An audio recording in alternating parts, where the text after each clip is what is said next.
IPS సతీమణి హత్య కేసులో పోలీసులు పురోగతి సాధించారు. కీలక నిందితుడిని పోలీసులు అదుపులోకి తీసుకున్నారు. సునీల్ పరియార్ను ముంబై పోలీసులు అరెస్ట్ చేశారు. ముంబైలో హత్య తర్వాత కాజీపేటలో ట్రైన్ దిగిన నేపాలీ గ్యాంగ్ వాటాలు పంచుకుని వేర్వేరు ప్రాంతాలకు పారిపోయినట్టు పోలీసులు గుర్తించారు.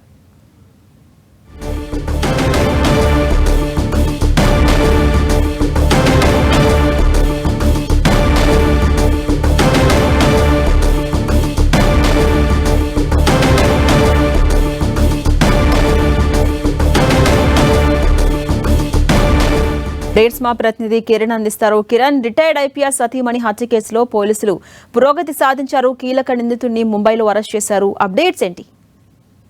జయశిరాణి సంచలనం సృష్టించిన మాజీ ఐపీఎస్ అధికారి సతీమణి హత్య కేసులో హైదరాబాద్ పోలీసులు పురోగతి సాధించినట్టుగా మనం చెప్పుకోవాల్సింది. ఈ కేసుకు సంబంధించి కీలక నిందితుడిని ముంబైలో అదుపులోకి తీసుకున్నారు పోలీసులు. హత్య తర్వాత కాజీపేటలో ట్రైన్ దిగి నేపాలీ గ్యాంగ్ వారి వాటర్లు పంచుకొని వేరు వేరు ప్రాంతాలకు పారిపోయినట్టుగా గుర్తించారు. ఈ కేసుకు సంబంధించి కీలక సభ్యుడు సునీల్ పరివార్ ను ఇటు హైదరాబాద్ పోలీసులు కూడా తీసుకున్నారు. ఇక మరొక ఆరుగురిని కల్పన ఎవరైతే ఉన్నారో మరొక మహిళతో పాటు మరొక 5 కూడా పోలీసులు వాళ్ళ కోసం గాలింపు చర్యల్లో ప్రస్తుతానికి అయితే కేసుకు సంబంధించి కూడా గడిచిన 5 వారం రోజులకు పైగా హైదరాబాద్ పోలీసులు దేశంలో చాలా ప్రధాన పట్టణాలు పశ్చిమ బెంగాల్ తో పాటు ముంబై, మహారాష్ట్ర, పూణే పాటు చాలా ప్రాంతాలతో పాటు నేపాల్ బోర్డర్ లో కూడా ప్రత్యేకంగా గస్తీని ఏర్పాటు చేసిన పరిస్థితి. అయితే ఇతడు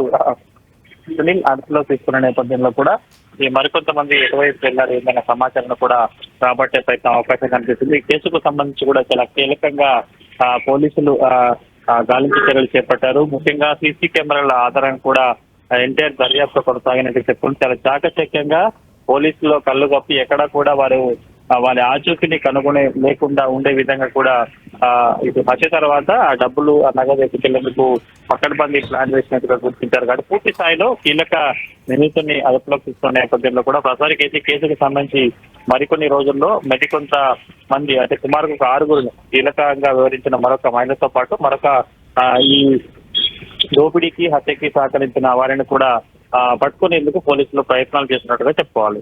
రైట్, థ్యాంక్ యూ కిరణ్.